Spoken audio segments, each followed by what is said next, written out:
ሰላም እንዴት ናችሁ? በዛሬ ቪዲዮአችን ስለ አሻም ቴሌ እናያለን። አሻም ቴሌ አገልግሎታቸውን ስለተጠቀማችሁ ብቻ ከኢትዮ ቴሌኮም የሚሰጣችሁ ስጦታ ነው። ፓኬጅ ስትገዙ፣ ኤርታይም ስትገዙ እና ሌሎች የኢትዮ ቴሌኮም አገልግሎት ስትጠቀሙ ፖይንት ትሰበስባላችሁ። በዚህ ፖይንት መልሳችሁ ፓኬጅ የቮይስ ሊሆን ይችላል፣ የዳታ ሊሆን ይችላል፣ ሌሎች ፓኬጆች ሊሆኑ ይችላሉ። እነዛን መግዛት ይችላል። ይሄ ምን ማለት ነው?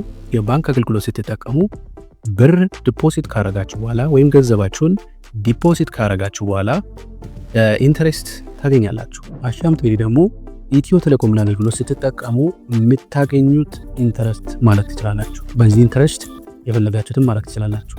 እንደ ባንክ ኢንተረስት ቀላል ነው እንዳትሉ ወይም ትንሽ ነው እንዳትሉ።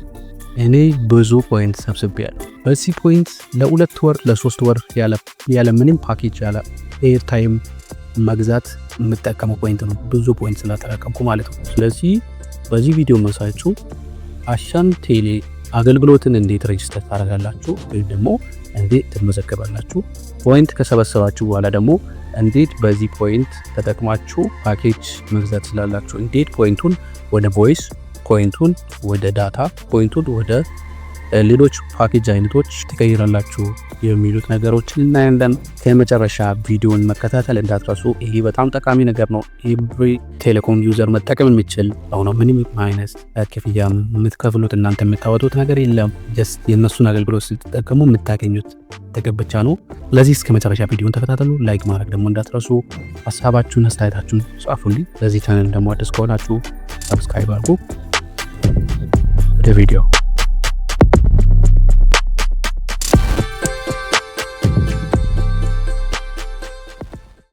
ይህን አገልግሎት ለመጠቀም ቀጥታ ወደ ስልካችሁ ትሄዳላችሁ። ስልካችሁ ጋር ከመጣችሁ በኋላ ስታር ወይም ኮከብ 999 ምስላል ብላችሁ ወደዚህኛው ትደውላላችሁ። ከዛ በኋላ እነዚህ አማራጮች ይመጣሉ። ምስላል ምልክት እያስገባችሁ ኔክስት ትላላችሁ። አሁንም ድጋሚ ኔክስት ትላላችሁ ማለት ነው። ይሄ ኔክስት የምትሉት እነዚህ ኦፕሽኖች ቦታችሁን ሊቀያየሩ ይችላሉ።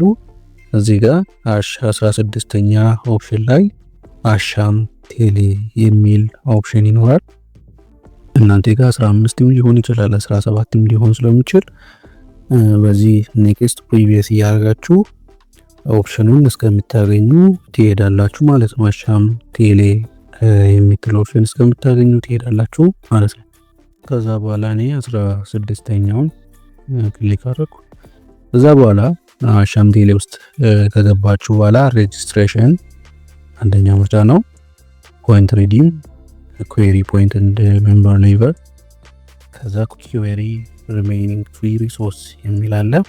እናንተ ገና አዲስ ከሆናችሁ ከዚህ በፊት ይህን አገልግሎት እየተጠቀማችሁ ካልነበረ አንድን ቁጥር አስገብታችሁ ሬጅስተር ማድረግ ነው። አንድ ቁጥር በዚህ ያስገብታችሁ ከዛ ሬጅስተር ማድረግ ነው። ምን ይላል?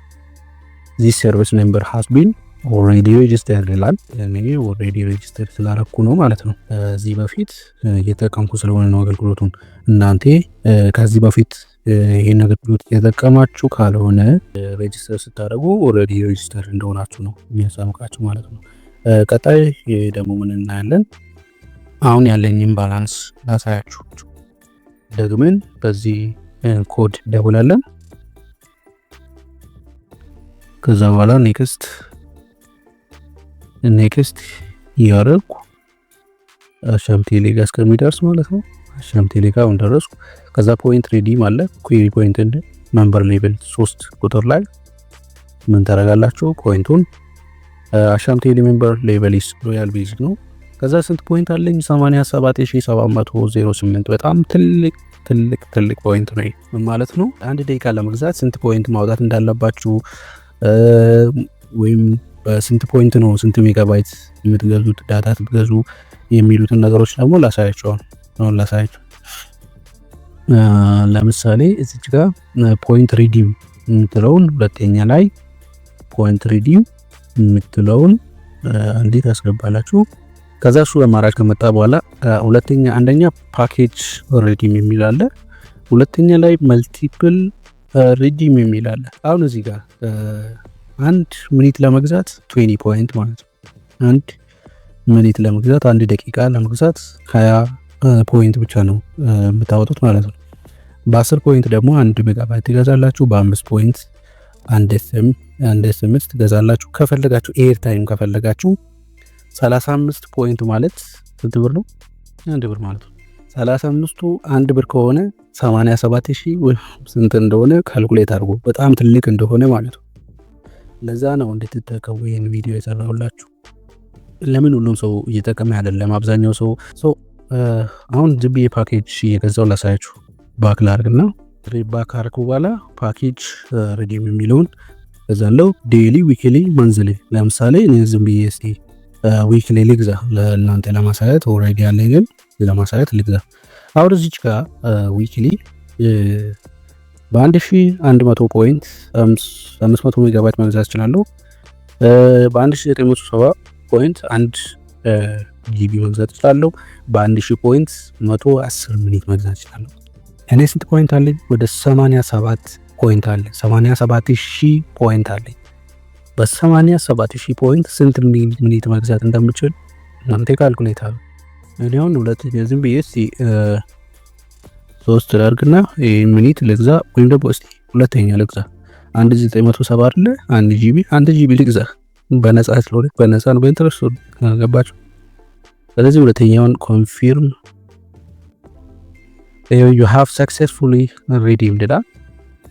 ስለዚህ አሁን 1 ጂቢ ለአንድ ሳምንት የምጠቀመው 1 ጂቢ ፓኬጅ አለኝ ማለት ነው።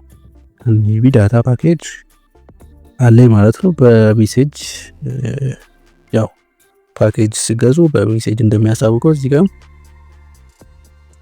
ሜሴጅ ይመጣል ብዬ ተስፋ አደርጋለሁ። ስለዚህ አሁን እዚህ ጋር ገዝቻለሁ ማለት 1 ጂቢ በ1970 ፖይንት ብቻ። ስለዚህ እንደዚህ ያደረጋችሁ እናንተም አገልግሎቱ እንድትጠቀሙ ሪኮመንድ አደርጋችኋለሁ። ለዚህ ቻናል አዲስ ከሆናችሁ ሰብስክራይብ ማድረግ እንዳትረሱ፣ ቪዲዮውን ላይክ አድርጉ። ሰላም ሁኑልኝ።